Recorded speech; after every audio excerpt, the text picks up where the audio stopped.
Znajdujemy się na modernistycznej wieży z 1912 roku, która zaopatrywała właśnie miasto Lęborg w wodę. Dziś jest zarządzana przez Muzeum Lęborskie i wstęp dzisiaj jest sobota, godzina 11:30, darmowy. Dostaliśmy takie fajne, już wam pokażę, gdzie je schował. Takie fajne pamiąteczki od pana na wieży ciśnień. Pan portier bardzo miły, pozdrawiamy. Wjechaliśmy windą i co? Lęborg. Od Lęborka zaczęliśmy i nowy początek, czyli znowu Lęborg. Pokazany już w całości, gdyż poprzedni odcinek, ten pierwszy na kanale, to były tajemnice średniowiecznego Lęborka, a teraz moi drodzy, będzie cały Lęborg. No, cały Lęborg widać. I to jest to, co ja ci mówiłem, że Lęborg w dziurze jest. Widzisz teraz tą dziurę? To jest właśnie to, nie? Lęborg jest w dziurze i wszędzie są wokół góry, nie? Platforma widokowa, na której się znajdujemy, jest na wysokości 133 metrów nad poziomem morza. I wieża ciśnień w Lęborku i to jest jedna z najwyższych atrakcji Lęborka. W wnętrzu tej wieży jest jeszcze unikalna wystawa muzealna, którą warto zwiedzić. Pan powiedział na portierni, wchodzić wszędzie tam, gdzie drzwi są szeroko otwarte. Można kamerować, można się tutaj zagłębić w historię. O historii można posłuchać również w Muzeum we Wieży, gdzie znajduje się wystawa o dawnych plemionach, takich jak Goci, Wizygoci, Ostrogoci oraz o kulturze wilbarskiej na terenach dzisiejszej północnej i wschodniej Polski z okresu od I do IV wieku naszej ery. I umieszczenie ich automatycznie na mapie. Każde stanowisko archeologiczne w Polsce posiada swoją kartę ewidencyjną zabytku archeologicznego KEZA, a każdy znaleziony w posiadaniu Przewodnik po wystawie, ogólnie fajnie. Tutaj proszę bardzo, przewodnik po wystawie, można sobie wziąć, sprawdzić. Polecam. No ogólnie fajnie. Także to jest ten oddział muzeum, o którym mówiłem. Jak powstał sam Park Chrobrego? Jego teren zagospodarowano na park komunalny już w 1861 roku. Teren tuż przy stawie, który dawniej pełnił funkcję glinianki, urządzono nieco później, bo w 1921 roku. Spacerując górnym tarasem w bezpośrednim sąsiedztwie tego stawu, mógłbyś dowiedzieć się, że władze niemieckie zbudowały tu neoklasycystyczny pomnik ku czci niemieckich żołnierzy poległych w I wojnie światowej. Znacząca zmiana w okolicy zaszła w latach 70. XX wieku, kiedy poprowadzono małą obwodnicę śródmiejską, wymuszając zmianę przebiegu ulicy Gdańskiej. Wreszcie, całkiem niedawno, bo w 2019 roku, park doczekał się rewitalizacji w ramach projektu Zielony Lęborg. Stoję właśnie przy czołgu w Parku Chrobrego. Jest to model IS-2M. Jest to jeden z 11 wozów bojowych, które są w naszym kraju. I jeden jest właśnie tutaj w Lęborku. Taka ciekawostka historyczno-militarna. Pojazd militarny. A teraz idziemy do zamku. Hop! Ła! Złamałem nogę. Trafił tu ze Słupska jesienią 1968 roku jako dar wojska dla mieszkańców Lęborka. To potężna maszyna ważąca 46 ton, która mogła pomieścić 4-osobową załogę, napędzał ją 4-suwowy, 12-cylindrowy silnik diesla chłodzony cieczą i mocy 520 koni mechanicznych, co pozwalało na rozpędzenie jej do 37 km na godzinę, spalając przy tym od 300 do 350 litrów paliwa. Jesteśmy przy zamku w Lęborku. Nie ma charakterystycznych w ogóle cech zamku, takich jak go my znamy. Zbudowano ten zamek w 1363 roku około. Jest to gotycki, wielokrotnie przebudowany zamek. Obecnie siedziba sądu rejonowego. Także jak coś przeskrobiecie, to możecie tutaj trafić do zamku, do środka. Ciekawe, czy my damy radę wejść. Ten zamek pełnił funkcję strażnicy zachodnich rubieży dla państwa krzyżackiego, które miało tutaj swoją granicę niedaleko. I właśnie był obroną. Również szlak handlowy, tak, do Słupska i między Gdańskiem. Szły tędy karawany z kupcami, dlatego handel, dlatego tutaj bogate mieszczaństwo. Moi drodzy, zakon krzyżacki. Oni się nie bawili, oni byli strategicznie myślącymi zakonnikami. Zamek ten był drugą co do wielkości siedzibą konwentu krzyżackiego zaraz po Malborku. Przyjeżdżali tutaj dostojnicy, tak? Jak był siedzibą konwentu zakonnego, to znaczy, że ktoś ważny musiał tu przyjeżdżać, tak? Ciekawe, czy przyjechał sam Ulrich von Jungingen. Po bitwie pod Grunwaldem chwilowo ten zamek przejęły wojska Władysława Jagieły. Dziś jest to siedziba Sądu Rejonowego i Prokuratury Rejonowej, tak jak Wam mówiłem wcześniej. A tutaj stoi zabytkowy dom młynarza. Zaraz obok jest też spichlerz. Dom młynarza z kolei postawiono w 1806 roku na zrębie dawnej narożnej baszty obronnej. W samej południowej ścianie zamku wciąż zachowały się zarysy ostrołukowych okien i blend. Spichlerz solny. Wiesz, że sól to była kiedyś bardzo duża wartość, bo miała Tak. wartości konserwujące. I jak ktoś miał sól, to był bogaty.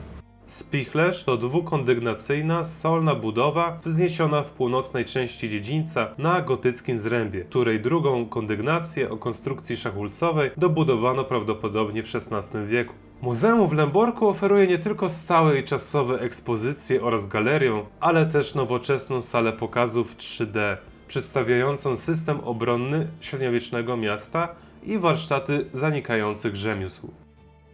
Najstarszym ośrodkiem osadniczym na ziemi lęborskiej była Białogarda, ale z niewyjaśnionych dotąd przyczyn całkowicie straciła ona znaczenie już na początku XIII wieku. Na początku 1315 roku powstał szlak łączący Gdańsk ze Słupskiem, co świetnie wpłynęło na rozwój małej osady Lewin nad rzeką Łebą. Z czasem krzyżacy dodali do niej końcówkę burg, tworząc nazwę Lewinburg. Aż w końcu 1 stycznia 1341 roku wielki mistrz zakonu krzyżackiego Dietrich Burgraf von Altenburg wystawił na ręce Rutschera Emricha dokument lokacyjny dla Lęborka, dając mu podstawy do dalszego rozwoju. W 1408 roku spotkali się mistrz zakonu oraz książę Słupski, by precyzyjnie ustalić granice biegnące od Lęborka aż po jezioro Łebsko. Choć po wielkiej klęsce w 1410 roku polskie wojska spaliły miasta i zniszczyły zamki krzyżackie, to po pokoju toruńskim Pomorze Gdańskie ponownie trafiło w ręce zakonu. A krzyżacy, obawiając się księcia ze Słupska, bardzo szybko odbudowali i umocnili Lęborg. Świątynia Świętego Jakuba Apostoła to jedyny gotycki zachowany zabytek w Lęborku. Nie został zniszczony przez Armię Czerwoną w 1945, kiedy wyzwalała Lęborg. I to jest jedyny zabytek gotycki w niezmienionej formie.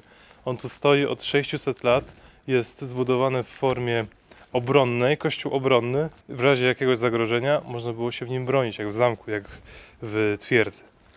I ma surową zewnętrzną formę, ale w środku ma bogate wyposażenie. Między innymi tabernakulum z kości słoniowej. W tym kościele oprócz tego tabernakulum z kości słoniowej znajduje się również jedyne na Pomorzu sklepienie kryształowe w zakrystii. Oprócz tego jest jeszcze barokowy ołtarz z 1702 roku. W 2010 roku sprowadzono tutaj relikwie pierwszego stopnia świętego Jakuba Apostoła. W środku znajduje się również rokokowa ambona i renesansowe płyty nagrobne dawnego starosty i jego córeczki. Zawsze ktoś siedzi w tych kościołach, nie? No, Nie da się z tym, wiesz. Znowu stoję dla Was przy baszcie bluszczowej i przy murach.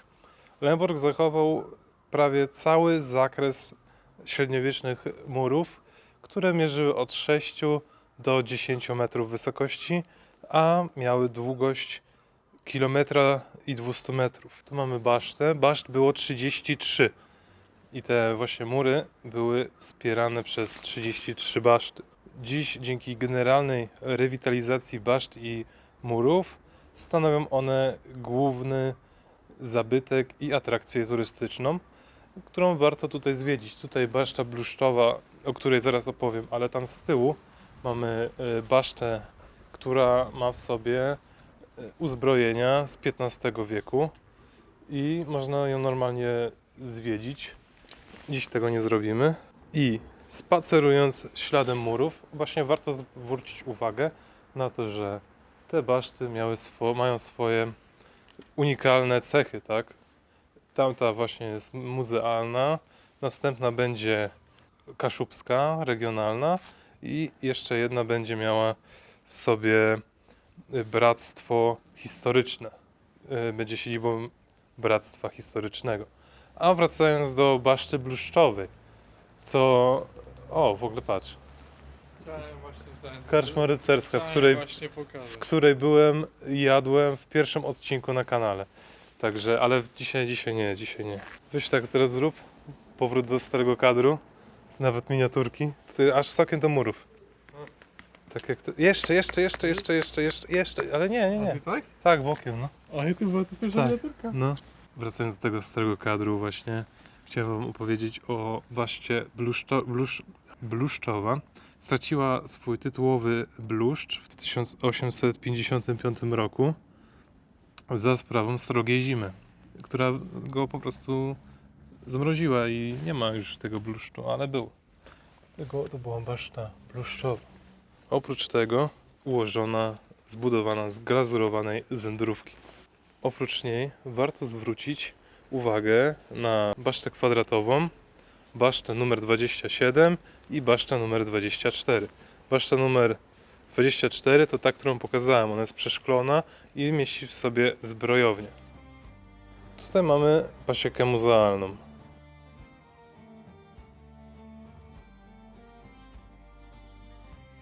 Kościół Najświętszej Marii Panny Królowej Polski to okazała neogotycka budowla wzniesiona około 1870 roku. Pierwotnie świątynia ta pełniła funkcję zboru protestanckiego Placu Kopernika. Zbudowany z charakterystycznej nietynkowanej cegły, a imponująca wieża kościoła jest udostępniana do zwiedzania w sezonie letnim.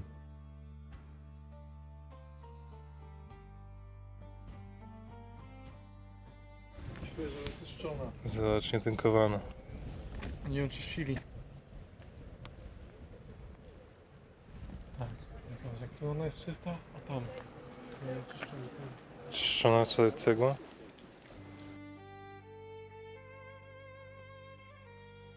Przy unikalnym zabytku Lemborka miasto posiada chronometr zbudowany w fabryce Volkswagena w niemieckim Emden.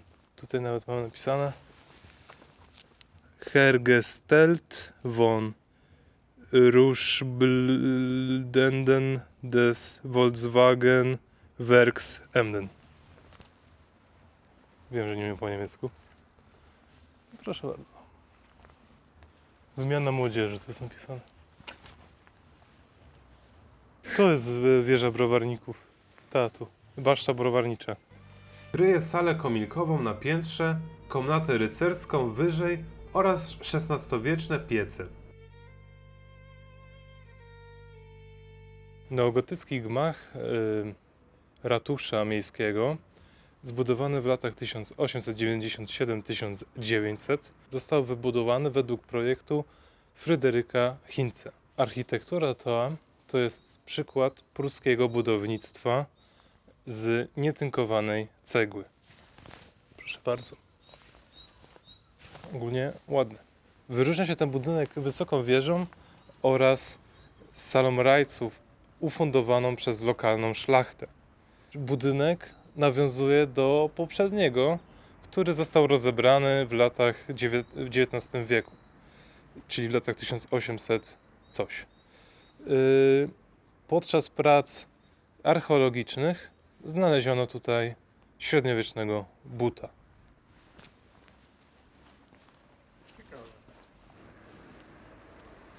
Jest tabliczka w 55. rocznicę powrotu ziemi lęborskiej do macierzy.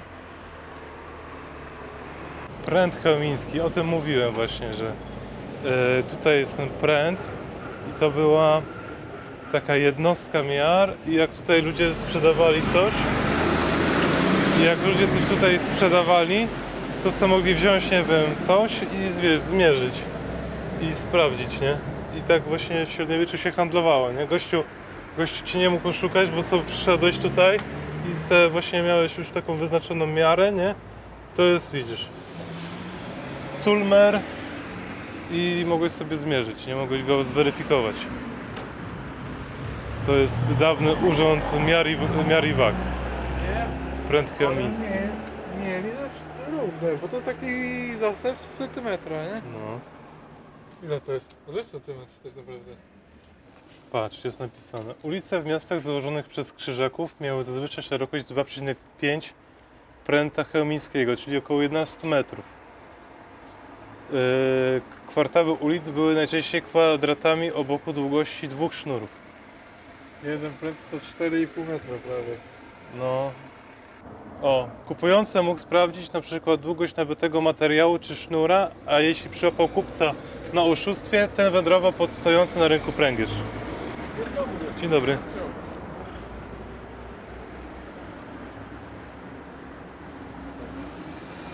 Nie wiem, o co tu chodzi, ale zrobię sobie zdjęcie. Chodzi o ten tutaj, pręt. A który pręt? To ja muszę tu zrobić sobie fotki. W tej sali rajców, o której mówiłem, znajdują się witraże z herbami lokalnej szlachty, która ufundowała tą salę. Oprócz tego był ten pręt chełmiński, o którym my żeśmy opowiedzieli, a tutaj naprzeciwko znajduje się budynek Poczty Głównej.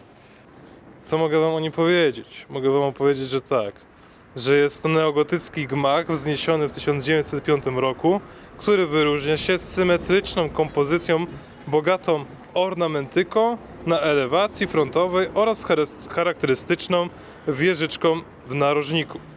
Stylistycznie budowa ta mocno nawiązuje do miejskiego ratusza, który jest obok, ale posiada bogatsze ceglane detale.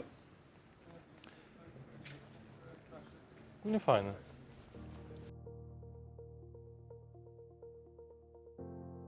Choć jego wnętrze tego budynku zostało przebudowane w latach 70., do dziś jest on budynkiem poczty. Do dziś on jest głównym budynkiem Poczty Polskiej.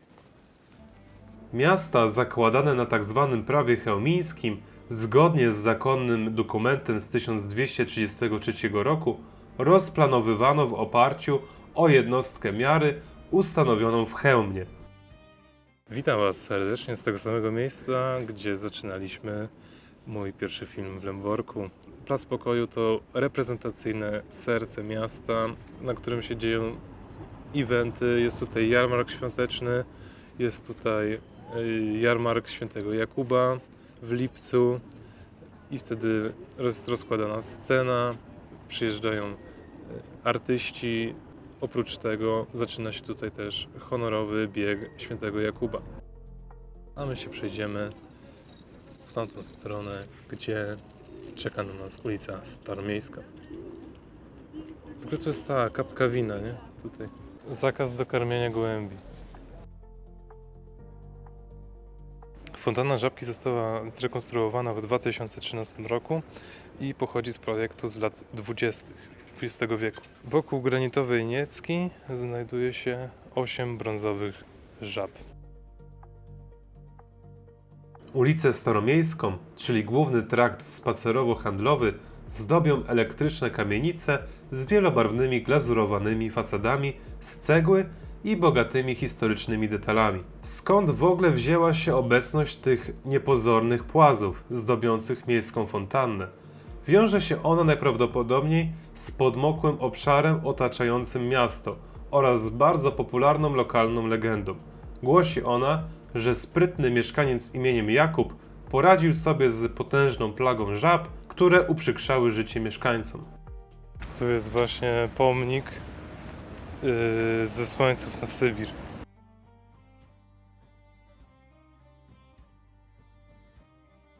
Znajdujemy się właśnie w parku Mieczysława Michalskiego, który był dawnym cmentarzem ewangelickim.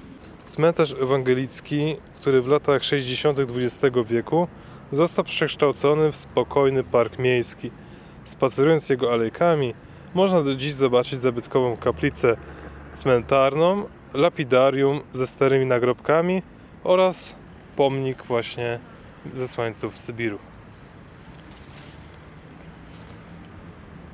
Także to jest ten park. Mówiąc o Lęborku, nie możemy zapomnieć o słynnych mieszkańcach. 22 sierpnia 1860 roku urodził się tu Paul Nipkow. Jesteśmy pod browarem Magdalińskich. Ten budynek to stary browar i ciekawostka, z rodziny Magdalińskich wywodziła się matka Paula Nipkowa. A tutaj na górze znajduje się fresk, który ukazuje króla piwa. Król piwa, którego imię to Gambrinus. Browar w mieście wybudowany w 1898 roku w stylu nawiązującym do architektury obronnej należał do rodziny matki wynalazcy, powszechnie nazywany ojcem telewizji.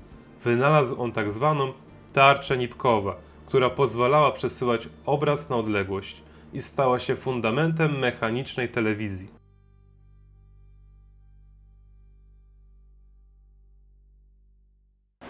Spoczęli tu rodzice Paula Nipkowa, Fryderyk i Teresa. Ale grobowiec rodziny się nie zachował. No, 1996, także on jest... nie ma żadnej historii.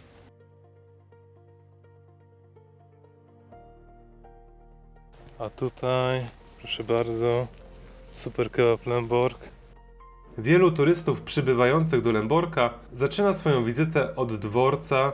Zabytkowy budynek Lęborskiego Dworca to serce węzła komunikacyjnego, które od XIX wieku stawiało na rozwój Lęborka i było jego głównym motorem napędowym. Kolej, tak? Kolej i teraz pięknie wyremontowany dworzec autobusowy jest tutaj elegancko. Bardzo mi się to podoba, bo kiedyś to była melina. Odrestaurowana lokomotywa manewrowa 409DA. Ten zabytkowy pojazd jest obecnie jedną z chętniej fotografowanych atrakcji w mieście. Tym kolejowym akcentem kończymy naszą przygodę w Lęborku. Spędziliśmy tutaj dzień.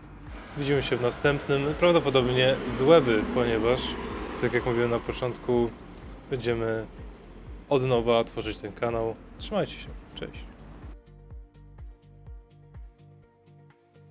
4000 subskrybentów. Bardzo Wam dziękuję, że jesteście. Coś? Nie, nawet.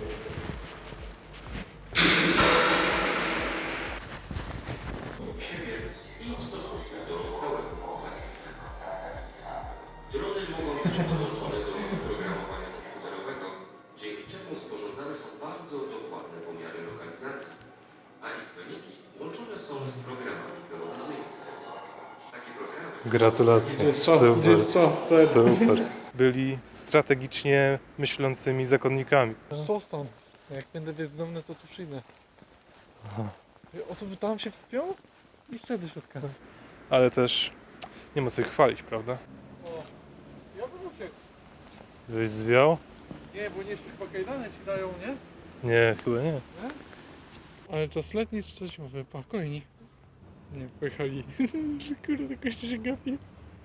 Gapisz na ciebie? No jo, ja nigdy nie widziałem, żeby wiesz, tutaj tak budynek, tutaj tak, Jo. ten zaraz. A jeszcze tak. Jo. Chodzi o to, jak w średniowieczu sprzedawali coś na długość. A, rozumiem. I jak ktoś kogoś przyłapał, że oszukuje, na przykład za krótko liny sprzedał, to sobie gościu przyszedł, zweryfikował tą linę czy jest za krótka, nie, jak oszukał, to wtedy lądował pod pręgierzem na rynku, ten A, sprzedający. no to I co? bardzo dobrze, nie? No oczywiście, że tak. Nie było oszustwa. Była tak zwana krótka piłka. Tak jest, tak jest. Dziękuję panowie, lecę. Do Wszystkiego dobrego, do widzenia. Dziękuję bardzo. Wzajemnie. Wtedy jeszcze browar magdaleński. W ogóle wszystkich tych, którzy oglądają mój film z Wejherowa, chciałbym przeprosić, bo powiedziałem, że kebab center był dobry i w ogóle elegancki. Po prostu ja się nie znam, nie? Jestem głupi. Dobry. Dobry. Wzajemnie. Ci nie. Albo ci nie powiem. Albo powiem. Że taki outfit, nie? Że oni pomyśleli może na tym koło tej baszty, że ty jesteś swój. Myślisz? No. Ogólnie ja ci powiem, że tak to wygląda, nie? Lemborg z dobrej strony pokazane, propaganda. Propaganda. ale Tak, Lemborg nasze miasto jest niezbędne.